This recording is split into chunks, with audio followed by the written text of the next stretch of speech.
మిష్టం మిశ్రంచ త్రివిధ కర్మణ ఫలం భవత్య త్యాగినాం ప్రీత్య నటు సన్యాసినాం క్వచిత్. మిత్రమా, ఏదైనా జీవితంలో ఇష్టం అనిష్టం మిశ్రమం అని 3 విధాలుగా కర్మ ఉంటుంది.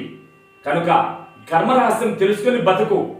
కర్మ రహస్యం తెలియక వారి మీద వీరి మీద చాడీలు చెబితే బలైపోతావు.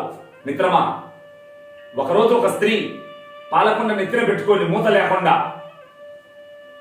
సభకు పోతుంది. పరిగెత్తుకుంటూ అదే పాలకొండ ఎత్తుకొని పోతుంటే చకచక హఠాత్తుగా గద్ద ఆకాశంలో పామును చీలుచా ఉంది తాట.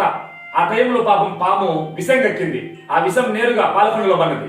ఇంకేముంది, పాపం ఈ స్త్రీమూర్తి సభకెళ్ళి అక్కడుండే గురువులకు సాధువులకు కుండ నిండా పాలు తల గ్లాస్ ఇచ్చేసింది.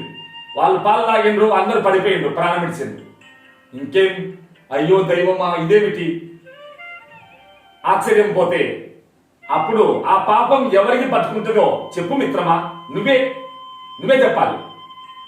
ఆ పాపం అది ఎవరి పట్టుకుంటది అని చెప్పారో వాళ్ళనే పట్టుకుంటుందని మహానుభావుడు చెప్పారు. అంటే కొన్ని కేసులు మనం ప్రతి ఒక్క దాంట్లో తలదూర్చకూడదు. ఇతరుల యొక్క కర్మలలో మనం తలదూర్చడమే దోషం.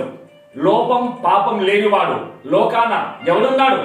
కాబట్టి మనలో పాపం లేనివాడు ఎవడో చెప్పు. ఏ దోషం లేనివాడు ఎక్కడ? ఓం స్వస్తి.